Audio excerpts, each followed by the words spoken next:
Boss, nangyari na ba sa'yo? Yung ayaw mapindot ang keyboard pati ang power button? Hindi agad nagre-response. Dalawang pindot pa bago mag-turn off.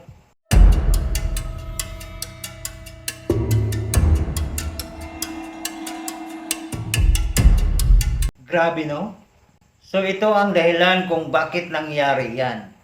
Part 1. System hang o freeze o soft freeze. Kapag sobrang daming bukas na apps na i-stock ang buong system.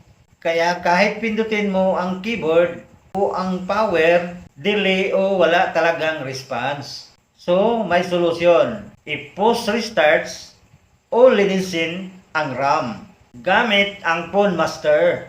Part 2. Pangalawa, punong-puno na ang storage mo o RAM.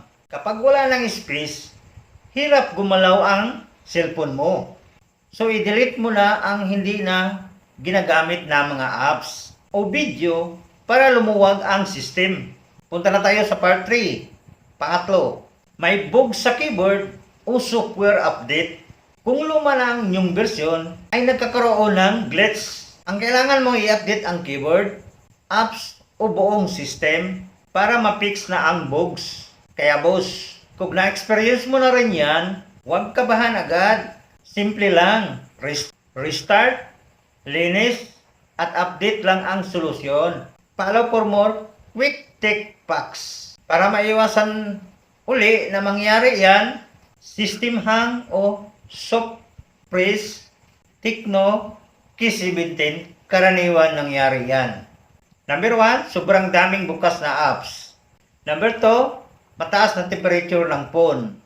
Number 3, may background na apps na nag-crash.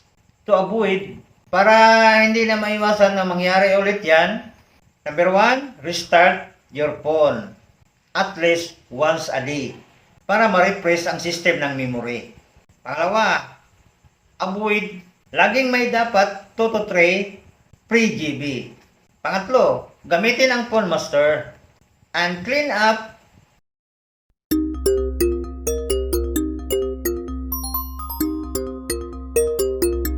plus CPU cooler. Pangapat, update system to latest version. Panghuli, tanggalin mo mga rarely used apps. Please don't forget to like and subscribe. That's all. Follow for more quick tips, packs for you.